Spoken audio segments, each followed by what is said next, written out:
So hi guys, it's the Tippler3848 here, and just two things before I get into the actual video. One, I apologise for my voice. I was at Wembley yesterday screaming my head off because Arsenal won 1-0 and we won the Community Shield. I will not apologise for celebrating beating Chelsea ever. And two is that it's going to seem like I'm kind of spamming my channel because I want to do, one, my usual gameplay stuff, two, I want to get the BPL A to Z done before Saturday, which was always my plan, but then I got ill and I was away at Wembley yesterday. Wanted to get the Five Nights at Freddy's out because of the giveaway, but whatever.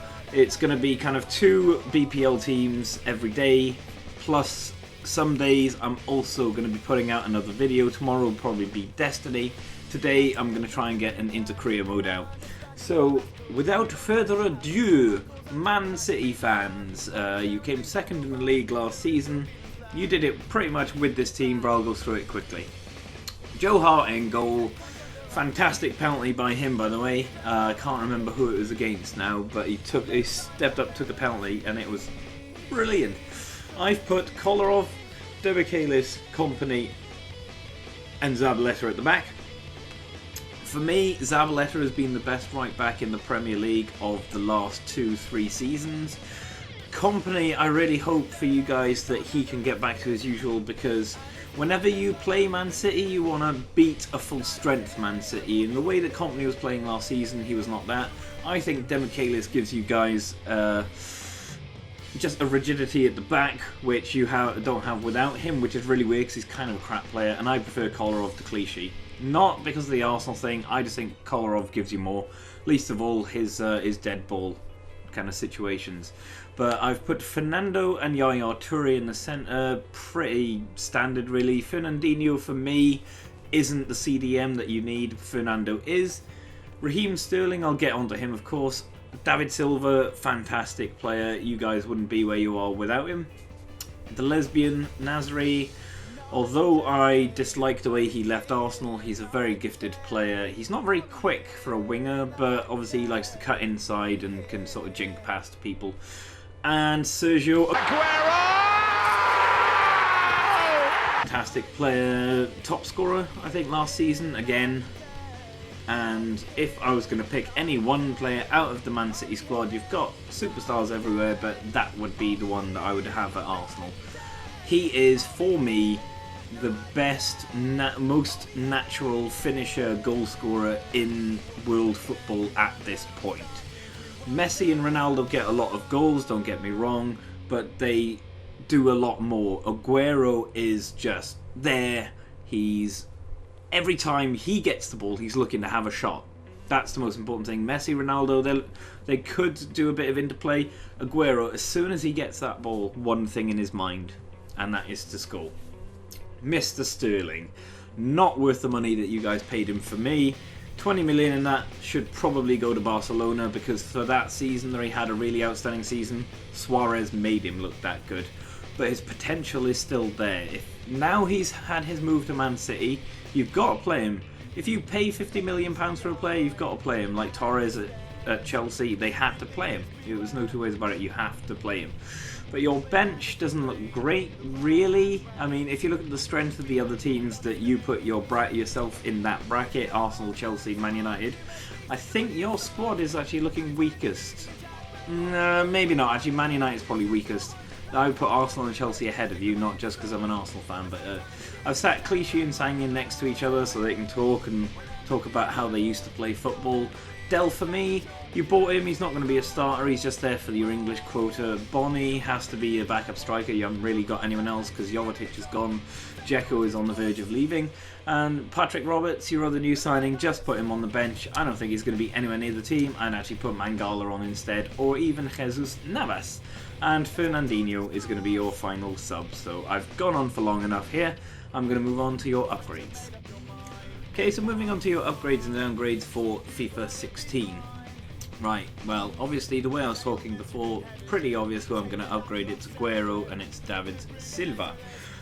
Who else am I going to upgrade, seriously, when you got these two? And look at their stats. You've got them both on 42 appearances.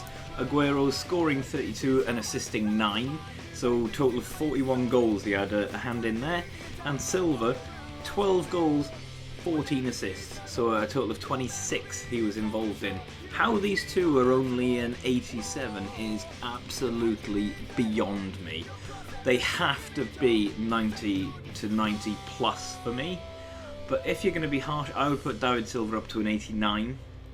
And for me, Aguero has to be up there with Suarez.